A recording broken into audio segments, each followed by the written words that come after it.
বন্ধুরা, সবাই কেমন আছো? আজকে আমরা 6 জন একসাথে বসে আড্ডা দিচ্ছিলাম, তো চিন্তা করলাম যে রস খেতে যাওয়া উচিত। শীতকাল তো শেষ হয়ে যাচ্ছে, তো কোথায় যাব? আমরা 6 জনটা গ্রুপে ভাগ হয়েছি। একজন বলতেছে ঢাকার আশেপাশে কোথাও, তো আরেক দল বলতেছিল যে একটু দূরে কোথাও যাই। আমরা এখন চিন্তা করতেছি একটু লটারি করব। তো এই হচ্ছে কি আমাদের 3টা গাড়ি। এটা হচ্ছে কি রানার গাড়ি, আর এই যে হাঙ্ক, এটা হচ্ছে কি আমার গাড়ি, আর এই যে হচ্ছে গিয়ে গ্ল্যামার, এটা হচ্ছে গিয়ে তুষার চালাবে। বন্ধু হাই বলো একটু। এবার যে এখানে যে রানা, বন্ধু হাই বলো। আরিফ, আশরাফুল ভাই কি আমাদের লটারিটা লিখতেছেন? একটু শরীয়তপুর লেখেন, আর একটু ধামরাই। হ্যাঁ, ধামরাই। হ্যাঁ, তো দেখতেছেন আমাদের লটারিটা লিখতেছে আমাদের আশরাফুল ভাই। একটু ভাগ দেন, আমরা এখন একটু লটারি করবো, দেখবো কি পড়ে আসলে। আচ্ছা, আশরাফুল ভাই লিখবে, আশরাফুল ভাই উঠাবে।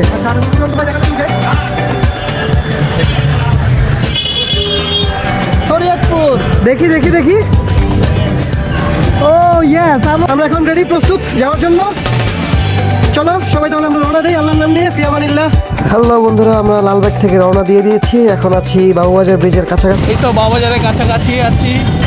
এই তো আমরা বাবুবাজার ব্রিজ এখন উঠতেছি। লটারিতে শরীয়তপুর লেখা থাকলেও আমরা যাচ্ছি ফরিদপুর রানার খামার বাড়িতে। এই তো আমরা এসে পড়েছি কদমতলী। এই হচ্ছে আমার বন্ধু রানা পিছে, এই হলো ডক্টর সাহেব বাইক চালাচ্ছে। দেখতে দেখতে মজা করতে করতে আমরা এ পর্যায়ে চলে এসেছি এক্সপ্রেসওয়ে টোল প্লাজায়। এখানে 20 টাকা টোল পরিশোধ করে আমরা ইনশাল্লাহ সামনের দিকে এগিয়ে যাব। যতটুকু সম্ভব আপনাদেরকে দেখানোর চেষ্টা করব ইনশাল্লাহ। এক্সপ্রেসওয়েতে আসলে স্পিড বোঝার উপায় নেই, কারণ গাড়ি তেমন ভাইব্রেট হয় না। সেজন্য আসলে স্পিড কত আছে মানে 100 হলেও মনে হয় না যে 100 হয়েছে। আমরা চলে আসছি পদ্মা সেতু, এই যে স্বপ্নের পদ্মা সেতু টোল প্লাজারের কাছে।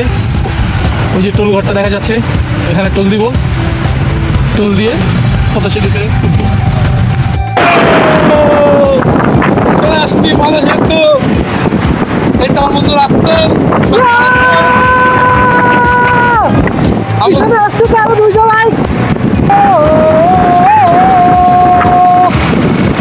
অসম্ভব অসম্ভব সুন্দর ফিলিংস কাজ করতেছে ভিতরে।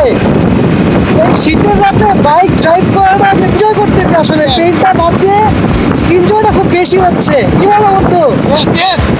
এখন আমরা একদম মাঝ বরাবর আছি পদ্মা সেতুর।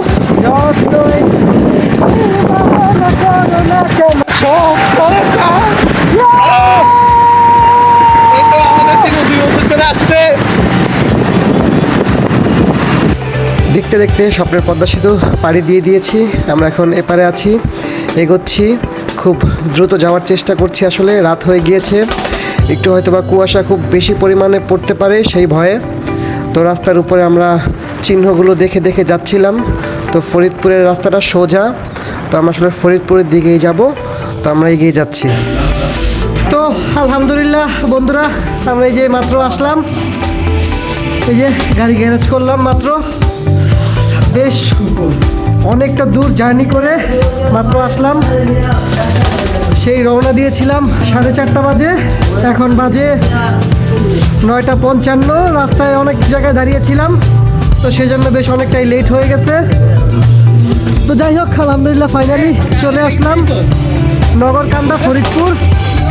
শীত কিন্তু খুব ভালোই পড়েছে দেখা যাচ্ছে এখানে।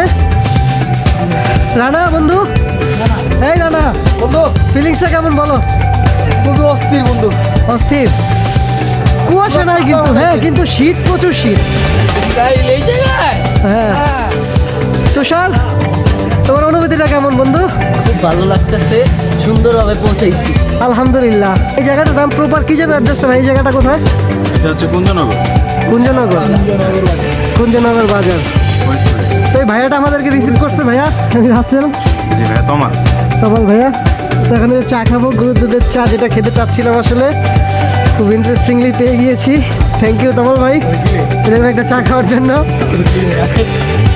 তবে এনভায়রনমেন্টটা কিন্তু খুব চমৎকার লাগতেছে। কি চা দেন, চা খাই, পরে কথা হবে বাকি। হ্যালো বন্ধুরা, গুড মর্নিং সবাইকে। গ্রামের বাড়িতে দেখতে পাচ্ছেন আরিফকে দাঁত মাজতেছে। এখানে আমার বন্ধু তুষার রয়েছে। গ্রামের বাড়ির যে পরিবেশটা আমরা রাতে রয়েছিলাম ওই যে ওই পিছনের ওই বাড়িটাতে, ওখানে ঘুরেছি।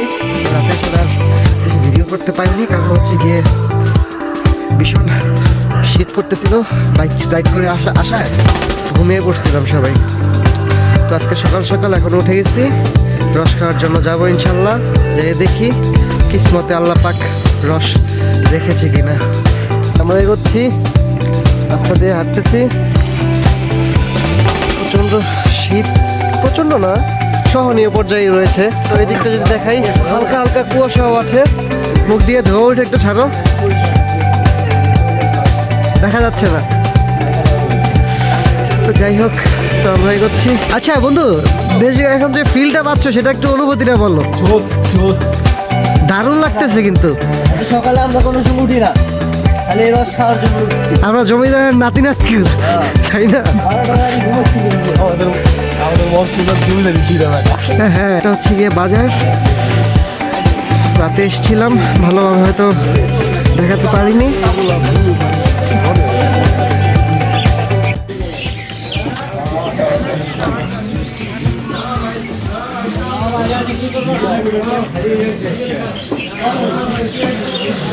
তো বন্ধুরা দেখতে পাচ্ছেন পাখির আওয়াজ হয়তো আপনারা শুনতে পাচ্ছেন। পাখির কলহ, বেশ চমৎকার একটা এনভায়রনমেন্ট। এই শীতের সকালে রস খাওয়ার জন্য এসেছি। রসের জন্য ফোন দেওয়া হয়েছে, রস অলরেডি কনফার্ম হয়ে গেছে আলহামদুলিল্লাহ। বাজারের বেচা বিক্রি শুরু হয়ে গিয়েছে। একদম টাটকা শাকসবজি দেখতে পাচ্ছি। যার যেমন প্রয়োজন সে তেমনটি নিয়ে নিচ্ছে দোকানদারের কাছ থেকে। পাখির যে কলহগুলো ভীষণ ভালো লাগতেছে বাস।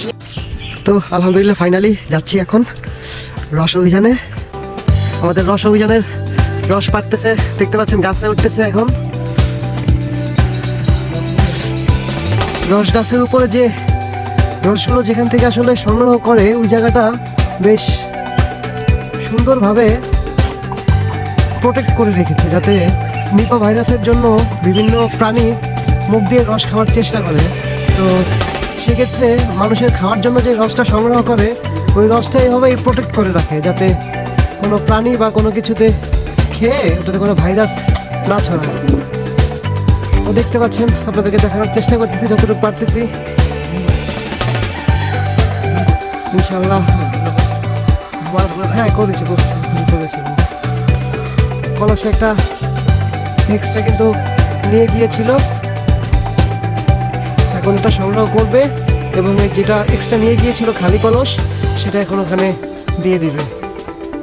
এই হচ্ছে গিয়ে আসলে এই গাছটা যে কিন্তু বেশ ভালোই লম্বা।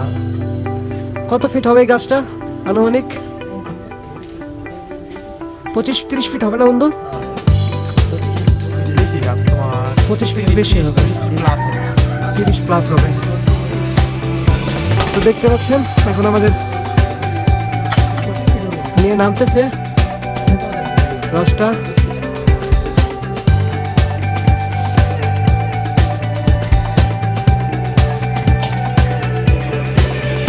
তো আলহামদুলিল্লাহ আসলে আমাদের ছিল নসিবে মনে হচ্ছে রস, তাই ইনশাল্লাহ খেতে পারবো আশা করছি। তো যাই হোক, এখানে দেখতে পাচ্ছেন আমরা অনেকেই অপেক্ষা করতেছি রস খাওয়ার জন্য। এই যে ভাইয়ারা অপেক্ষা করতেছে। তো এই তো রস নিয়ে অলরেডি নেমে গিয়েছে। তো পাশাপাশি দুইটা গাছ, এখানে আরও একটা গাছ দেখা যাচ্ছে। এটাতেও কিন্তু ওইরকমভাবে সেম একইভাবে প্রোটেক্ট করে রেখেছে। এই গাছটাতে এখন উঠবে, দেখতে পাচ্ছেন এই গাছটাতে উঠতেছে।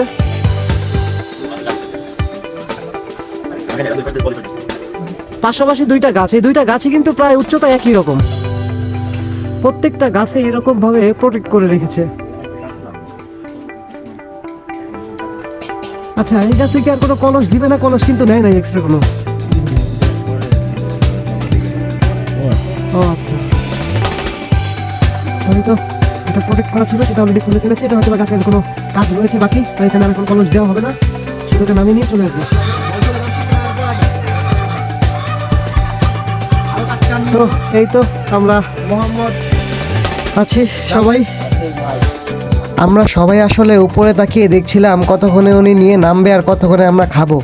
আমাদের জন্য আর তর সই ছিল না, কিন্তু একটা জিনিসে আমরা সবাই খুব অবাক হয়েছি, উনি যে এটা নিয়ে নামছে, ওনার যে হাঁড়িটা দেখতে পাচ্ছেন এটা কিন্তু ওয়েট 10-12 কেজির মতো। এটা উনি কোমরে করে নিয়ে নামছেন, কতটা রিস্ক ওনাদেরকে এই কাজটাতে। তো ওনাদেরকে স্যালুট এই কাজটা করছে। তো রস অলরেডি নামিয়ে নিয়ে আসছে, দেখতে পাচ্ছেন রসগুলো। এই যে এক কলস, এই যে আরো এক কলস। ওকে বন্ধু,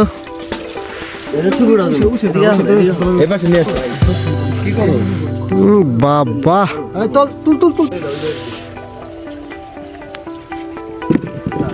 আলহামদুলিল্লাহ রস পেয়েছি, কিসমতে আল্লাহ রেখেছে। অশেষ শুক্রিয়া আল্লাহর দরবারে।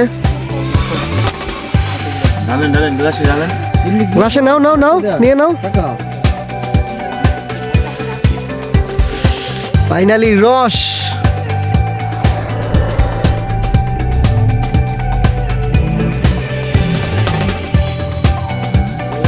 বিসমিল্লাহ, খায় না বন্ধু।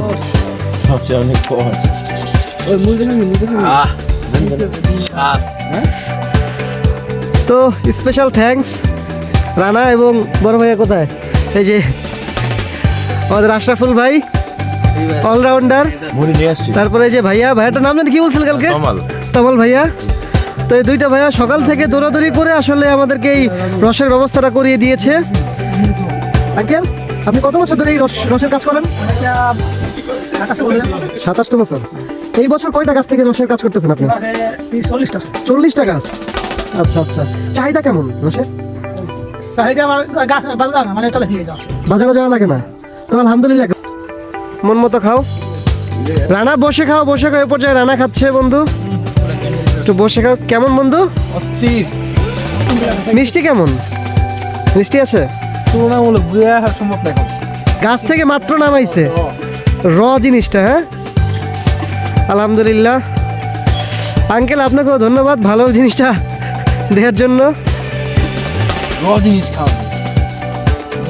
তো দেখতেই পারতেছেন যে চোখে মুখে যে একটা প্রশান্তির ছাপ ফুটে উঠতেছে আমাদের।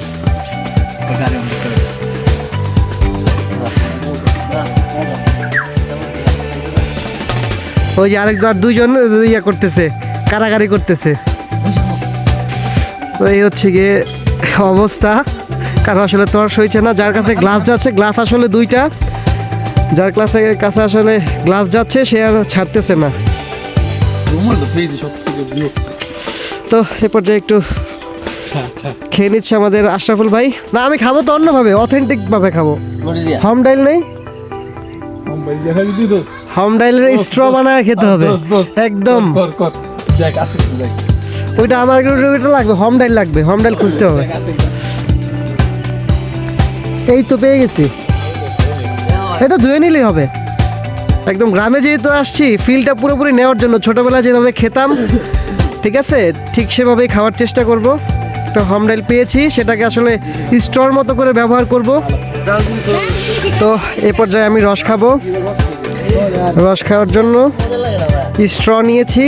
স্ট্রটা কিন্তু খুব ইন্টারেস্টিং। স্ট্রটা হচ্ছে গিয়ে হম ডাইল দিয়ে বানানো হয়েছে, একদম ছোটবেলা যেমন খেতাম ঠিক ওই রকম একটা ফিল নেওয়ার জন্য এই ব্যবস্থাটা করেছি। অসাধারণ, চমৎকার, অনেক মিষ্টি, অনেক মিষ্টি। তো খাওয়া কিন্তু কন্টিনিউ চলতেছে। বন্ধু কত গ্লাস? মাত্র 8 গ্লাস খেয়েছি, এখন বাকি আছে মাত্র। বন্ধু তোমার কয় গ্লাস? এরকমই 7-8 গ্লাস। আরিফ 5 গ্লাস। 5 গ্লাস। আর একটু পরে এই যে চলতেছে, দেখতেছেন মুড়ি খাচ্ছে কিভাবে। নতুন সিস্টেম মুড়ি দিয়া রস। নতুন না, এটা এর আগেও খেয়েছে, আমরা হয়তো আবার নতুন খাচ্ছি। অল্প একটু বন্ধু, ইস চাই কিভাবে, অল্প একটু। তো আরিফ পাগল হয়ে গেছিল গ্লাসের জন্য, রানা দিয়ে দিল। তো এইভাবে তো চলতেছে।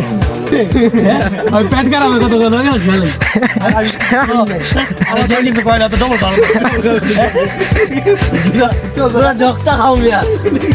পেট খারাপের কথা বলে তুমি 9 গ্লাস খাই ফেলছো। এই রস খাওয়ার অভিযানের ভিডিওটা এই পর্যন্তই। সবাই একটা আওয়াজ করো বন্ধু, রস অভিযান। সাকসেস। এইভাবেই আমাদের রস অভিযান সম্পন্ন হলো। ভিডিওটা যদি ভালো লাগে সাপোর্ট করবেন। আর এক হাঁড়ি রসের দাম 300 টাকা করে পড়েছিল। সবাই ভালো থাকবেন। আসসালামু আলাইকুম।